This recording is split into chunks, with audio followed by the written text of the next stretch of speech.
Estudio crítico sobre la alfabetización en el Paraguay.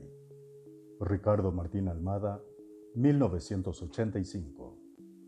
Voz en off, Miguel Yegros. Relator, Miguel Yegros. 2025. Capítulo 5. Segunda, tercera y cuarta parte. Episodio 11. Sean todos bienvenidos. 2. Campesino. El manual parte de la base que todos los campesinos están en las mismas condiciones económicas y es totalmente falso. Hay que diferenciar 3 tipos de campesinos: el pobre, el medio y el campesino rico. Dentro del campesino pobre, 65% se encuentra A. El campesino que tiene tierras que oscilan entre 0 a 20 hectáreas, cuyo ingreso per cápita es inferior a $100 anuales. B. El campesino que no posee tierras, cuyo número asciende a 100.000. La característica común de estos campesinos es que viven de la usura a fin de poder alimentar a su familia. Luego tenemos el campesino medio que posee de 20 a 50 hectáreas, siendo su ingreso alrededor de $160 a $200 anuales. Disponen para el cultivo de bueyes, carretas, de tropicultor, un aparato que permite varios trabajos, desde arar la tierra hasta mover grandes troncos.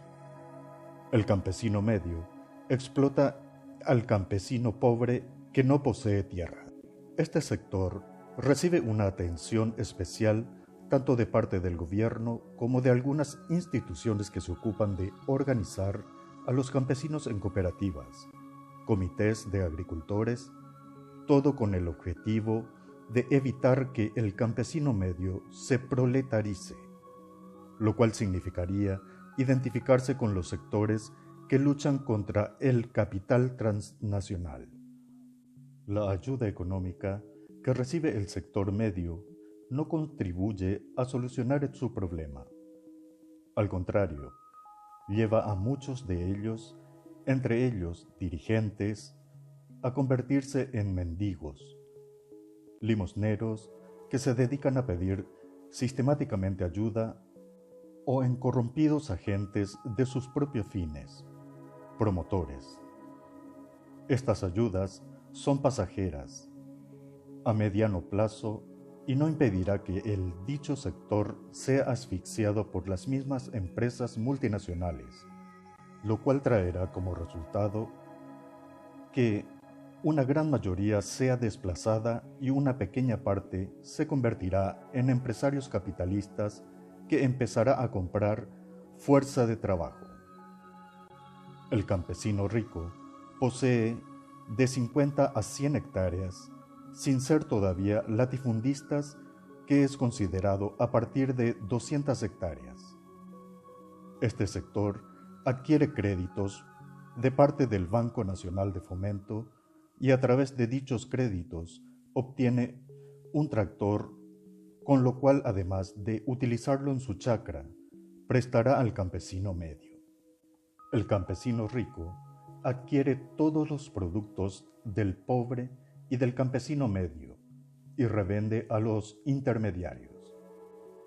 Todas las ayudas económicas que reciben los campesinos ricos por parte de los bancos no son con el mismo fin con que se hace para el campesino medio, ante el temor que éstos se proletaricen, pues constituyen un grupo numeroso, aproximadamente 300.000 campesinos, y su proletarización significaría un peligro al régimen. Dentro del sector de campesinos ricos, tal temor no existe, ya que dichos campesinos, por su extensión de tierras, son defensores de los intereses capitalistas. Antes de terminar con estas clasificaciones, se hace necesario hablar sobre los intermediarios, como otros los llaman acopiadores. ¿En qué consiste su función? El intermediario compra todos los productos al campesino por el trabajo del precio oficial.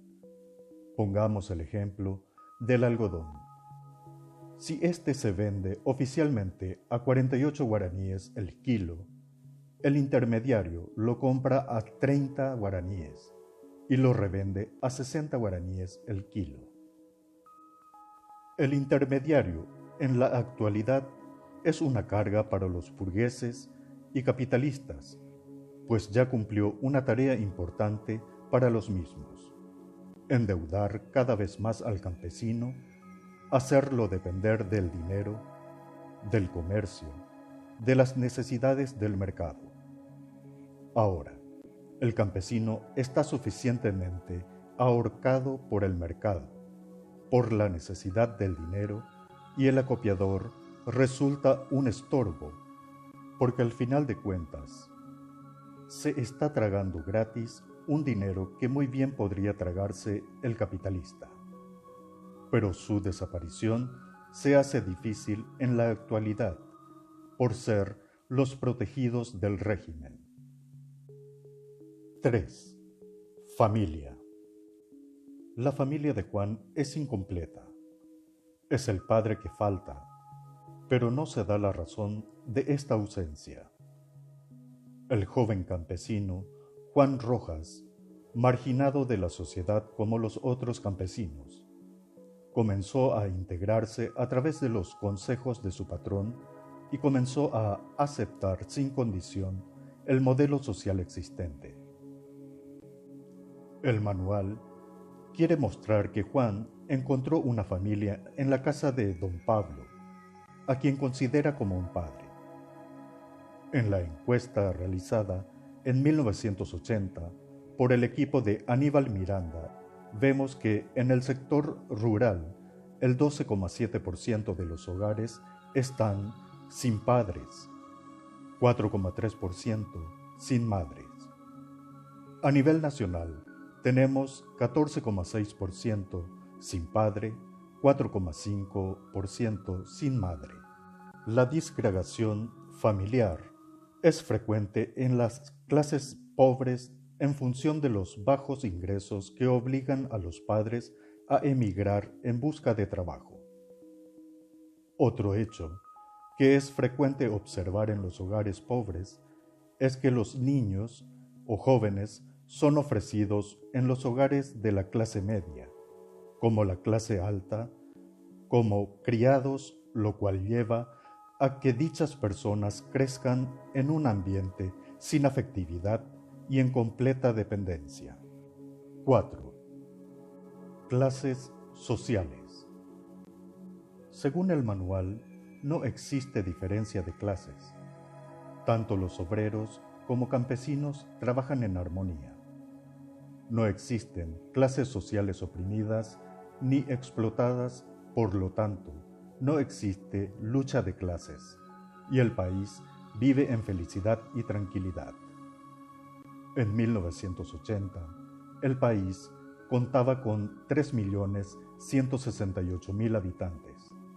Sobre dicha cantidad, 2.110.000 personas pertenecían a la clase pobre, 66,6%, 811.000 a la clase media, 25,6%, y 247.000 a la clase alta, 7,8%. Considerando la estratificación social del país, clase pobre, media y rica, vemos que hay una diferencia entre lo que representa el manual y la realidad que vive a diario el pueblo paraguayo. A esta sociedad dividida en clases sociales le corresponde también una educación de clase, mientras que el manual desea presentar la educación como sirviendo a las dos clases antagónicas. El conocimiento es riqueza. Muchas gracias por asistir. Voz en off, Miguel Yegros.